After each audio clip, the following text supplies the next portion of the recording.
একদম সহজে বাড়িতেই বানিয়ে নিন রেস্টুরেন্ট স্টাইলের চিলি চিকেন রেসিপি। তার জন্য ক্যাপসিকামটাকে এরকম চৌকো চৌকো করে ঠিক এইভাবে কেটে নিতে হবে। এরপর পেঁয়াজটাকেও এরকম চৌকো চৌকো করে কেটে নিতে হবে। এগুলো কাটা কিন্তু চিকেন কষার থেকে অনেক সহজ আমার মতে। এরপর রসুনটাকে একদম ঝিরিঝিরি করে কুচিয়ে নিতে হবে, আদাকেও এরকম ঝিরিঝিরি করে কুচিয়ে নিতে হবে। আমি এখানে 600 গ্রাম চিকেন ভালো মতন ভিনিগার দিয়ে ভিজিয়ে ধুয়ে নিয়েছি, ওটা আর দেখালাম না। তারপর একে একে আদা কুচি, রসুন কুচি, হলুদ গুঁড়ো, লঙ্কা গুঁড়ো, একটু চিলি সস, একটু সয়া সস, একটা ডিম আর কর্নফ্লাওয়ার দিয়ে ভালো মতন ম্যারিনেট করে রেখে দেবো আধ ঘন্টারও বেশি।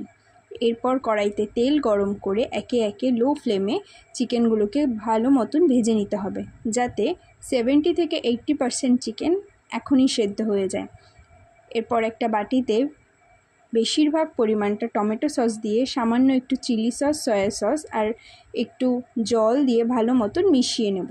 এরপর সেই চিকেনের ভাজা তেলে একে একে রসুন কুচি, আদা কুচি, ক্যাপসিকামটাকে একটু ভালো মতন ভেজে নিয়ে তারপর দিয়ে দেব পেঁয়াজ, তারপর দিয়ে দেব পরিমাণ মতন লবণ।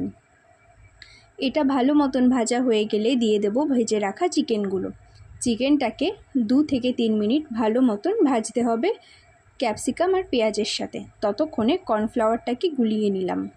এরপর ওপর থেকে দিয়ে দিতে হবে মেশানো সসগুলো। তারপর দিয়ে দেব কাঁচা লঙ্কা কুচি। এটা ভালো মতন মিশে গেলেই দিয়ে দেব ওপর থেকে কর্নফ্লাওয়ার। তারপর আর কি, স্বাদ মতন কিছুটা চিনি দিয়ে দিতে হবে। তারপর 2 থেকে 3 মিনিট নাড়াচাড়া করে নিলেই রেস্টুরেন্ট স্টাইলের চিলি চিকেন একদম তৈরি। দারুণ খেতে হয়েছিল।